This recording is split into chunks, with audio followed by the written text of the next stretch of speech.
The following incredible stories were sent in to us by Mary, one of our very valued patrons. Mary has been fascinated with the paranormal since she was a toddler and has been a tarotist since she was 12, reading professionally since college. From an early age, it seems that for whatever reason, Mary's life has been plagued by strange occurrences and unsettling unexplained incidents. There have been so many, we've had to condense them for this video. We know Mary is not alone in experiencing these things, and I'm sure she would love to hear in the comments if any of you have encountered similar things. If you haven't already done so, hit those lights, sit back, and enjoy.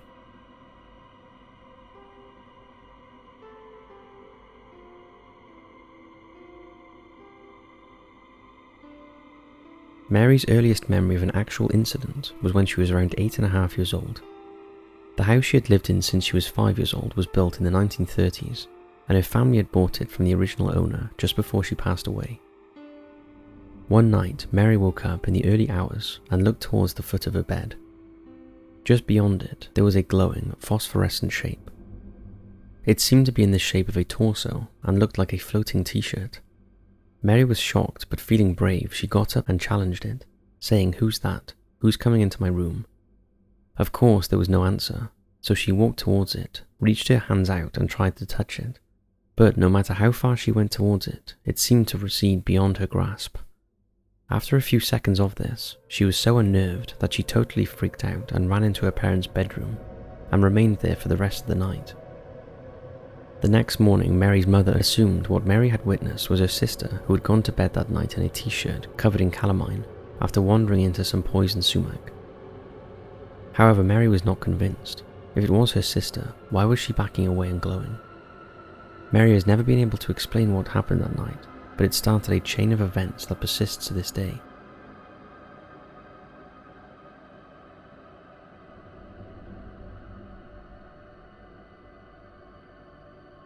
The next significant thing to happen was at a friend's house when Mary was a teenager. The house was a large, rambling Tudor-style building. It had a fixed-up basement, and her friend's psychiatrist mother had a home office down there. Mary had previously had experiences of sensing a presence in and around the house, and had even felt someone step up behind her in the garden at a sleepover birthday party. On this occasion, Mary was sitting in the office chair close to the door, where all the light switches for the entire basement were located. Outside the door on the right, the stairs were located, and on the other side of a short passage to the furnace room, where the washer and dryer were. Mary's friend was tending to the laundry when suddenly there was a loud snap and the basement went dark. Luckily, the light in the furnace room was on a different circuit, so stayed lit. Mary got up and looked at the switch plate, and all 5 switches had been pushed down by an unseen force. She called her friend over and asked if she'd switched off the lights, and she said she hadn't. Her brother also confirmed it wasn't him either.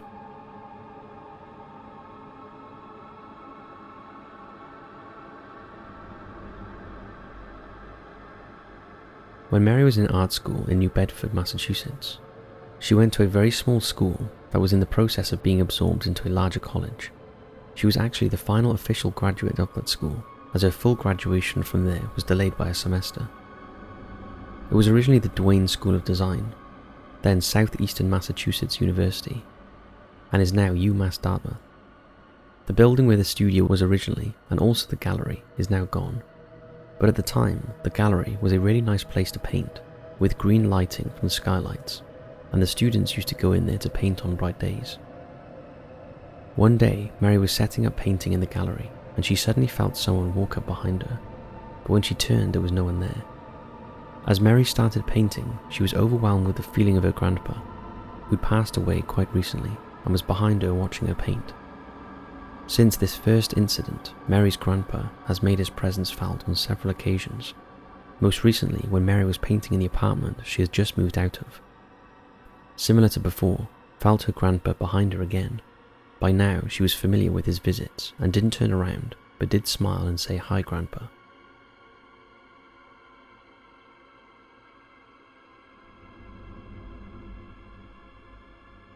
Mary has also had a few interesting experiences when she went over to the British Isles, in particular when she was in Ireland, a place she visited 5 times after her graduation. Mary had a boyfriend there who was full of local knowledge, and they spent a lot of time in Dublin, where he told her about the history of the place and the uprising. However, a couple of odd things happened during Mary's last trip to Ireland. She had developed a dangerous habit of walking around late at night alone. She realises now it was an unwise thing to do, and whilst in Dublin she used to walk along the quays at night, going long distances for the purpose of visiting certain pubs. One night, well after dark, she was walking along the quays and passing many old buildings when she saw a man in one of the doorways. He was fairly tall and wore a long coat and a peaked cap and looked a bit out of place. It made Mary a bit nervous, especially as he seemed to be staring at her as she approached. As she drew level with him and passed by, she tried not to stare, but after a little while she felt compelled to look back and glanced over her shoulder, but the man had vanished. This was puzzling, as there was no real way out, apart from back in the opposite direction, where she would have seen him, or following behind her. After Mary left Ireland and looked back on the incident, it troubled her. She had got very involved with studying the uprising. In fact, it got a bit of an obsession, and she learned the man she saw seemed to be dressed in the fashion of the leaders of the uprising, circa 1916, and now believes she saw the spirit of a man from that era. Another thing that happened during the same visits, as she walked in the Trinity College area near Suffolk and Grafton Streets, she used to smell fragrant pipe tobacco, a phantom smell with no obvious source. But stranger still is when Mary returned to America, she started having visions and dreams of having been the wife and widow of one of the key players during the uprising, and can't help but think that they are linked to her odd experiences in Dublin.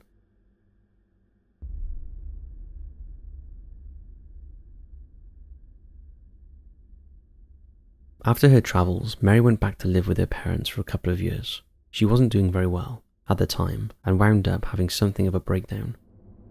However, during this time, she witnessed something that had nothing to do with her state of mind.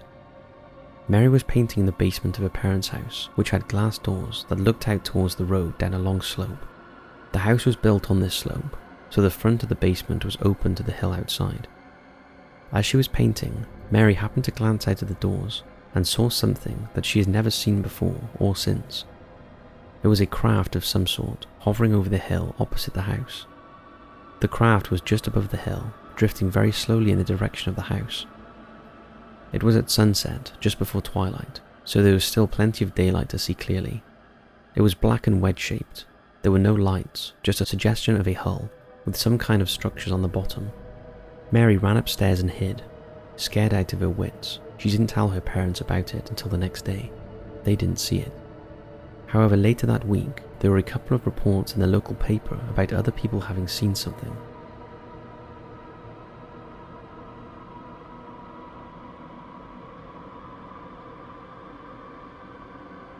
Mary eventually ended up moving to Saga, where she lived in a small apartment at a renovated old hotel called the Wilbur.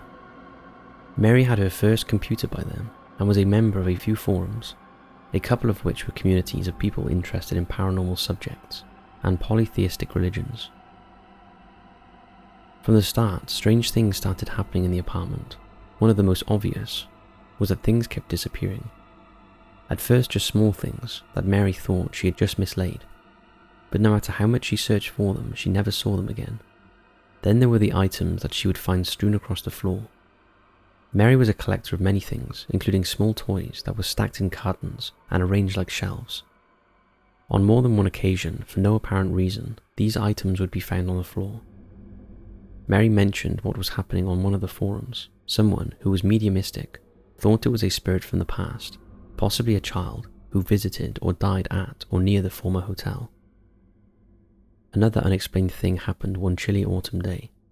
Mary needed to go to the store for a few things. She had no car, so she walked everywhere. At the time, she was struggling, and on this day really wasn't feeling herself. So she walked a few yards and suddenly realized that she'd left her keys behind in her purse. This was out of character, as Mary never went anywhere without her purse, and she made her way back to the apartment. As she did, everything went black. The next thing she knew, she was in a nightgown, under the covers in bed. Mary had absolutely no clue how she had gotten there, but going by the daylight, it was now more than an hour after she'd gone out. Mary believes that she had a case of total amnesia, between locking herself out and waking up in her bed, and is convinced it definitely did happen and that it wasn't a dream. However, the child ghost and the lost memory were not the strangest things that happened in the apartment. That occurred one day as Mary was lying on her bed with a book. On the opposite wall and to her left, facing the open door of the bedroom, there was an antique dresser with a mirror. As she sat gazing into space, she happened to glance towards the mirror and saw something that looked like a very large soap bubble, but made of brownish grey smoke rather than soap.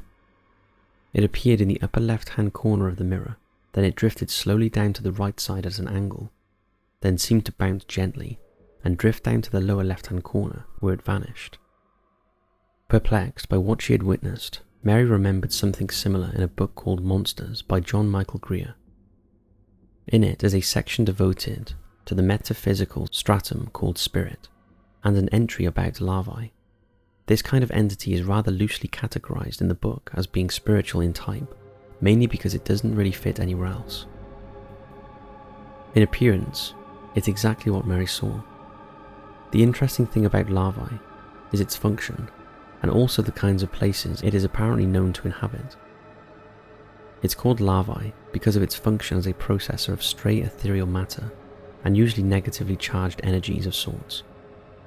In short, stuff that can be left behind by entities, people especially, whose life energy is depleted, unhealthy, or in some way compromised, and most especially what's left behind when someone passes away.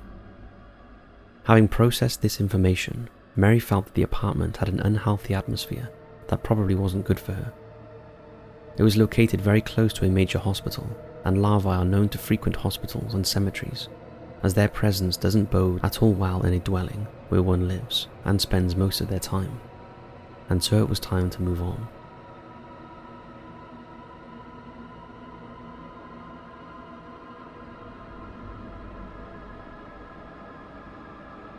Mary left Saya for Almira in 2008, but even in a new place, things still kept disappearing, and she wondered if something had followed her there. One example of this happened in the kitchen. Mary had a favourite fork that she used to feed her cat. One day she went to dry it with a towel that was hanging on the oven door, and she dropped it and it disappeared. It was just like a conjuring trick. Mary looked all over the floor by the stove and pulled out the drawer beneath it, looked under the oven, even under the refrigerator next to it, but it was nowhere to be found. What was odd was that she never heard it land. It just vanished in mid-air. When she later moved out, she never found it, and neither did she find the first thing she lost, a relatively large pot lid. About a year and a half after she'd moved to a new place, Mary and a friend were sitting in her bedroom looking at the computer, when suddenly there was a crash coming from the living room. They went down to see what happened. Mary is a musician and dancer, and had a plucked psaltery that she'd made from a kit years before. It had been sitting on a trunk in the living room, on top of some stuff, but not that close to the edge, and it had somehow fallen off for no apparent reason. Not knowing about Mary's prior brushes with the paranormal, her friend blurted out that it must have been a ghost.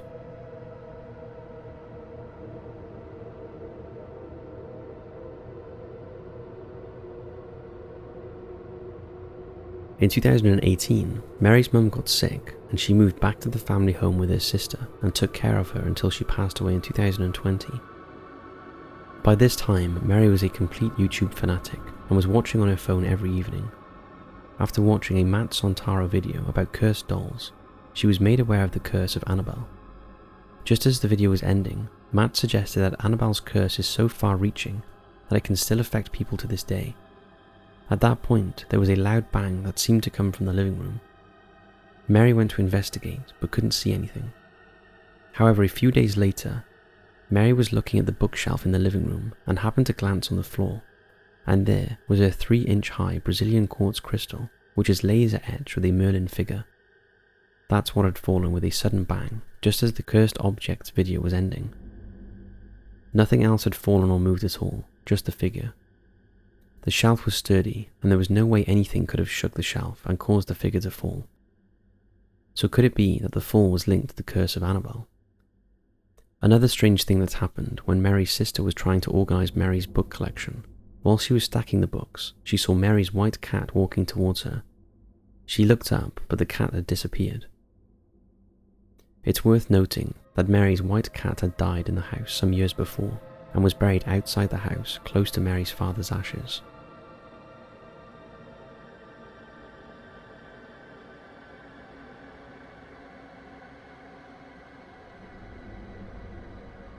Mary's dad had died a good few years ago, but in April 2022, Mary had the distinct sensation that he was around.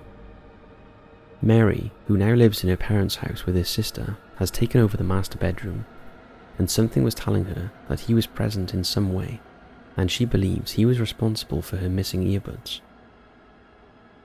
Mary lost her cordless earbuds, and despite searching high and low for them, she couldn't find them, so wound up buying a second pair. However, shortly after getting the replacement, she went into the bathroom, and there, exactly in the middle of the doorway, was the first set of earbuds. Mary thought it incredibly strange and believed her dad was responsible. She had recently had a couple of very vivid dreams about him, and it was funny because she hadn't dreamed about him in a very long time.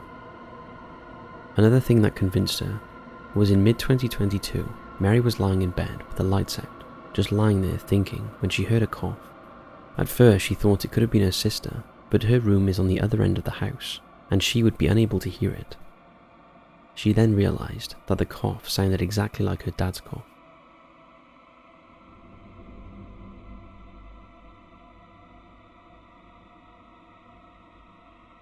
As we mentioned, Mary is a tarotist with a pretty sizable collection of decks.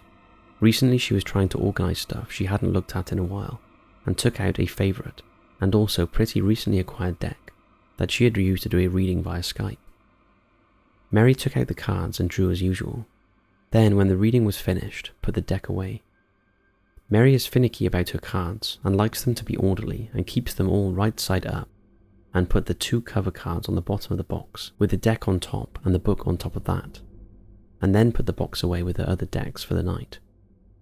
The next day, she took the deck back out again and noticed that the bottom couple of cards were not the 2 title and advertising cards she deliberately put at the bottom of the deck, and the bottom half was all messed up and no longer upright as she'd left them.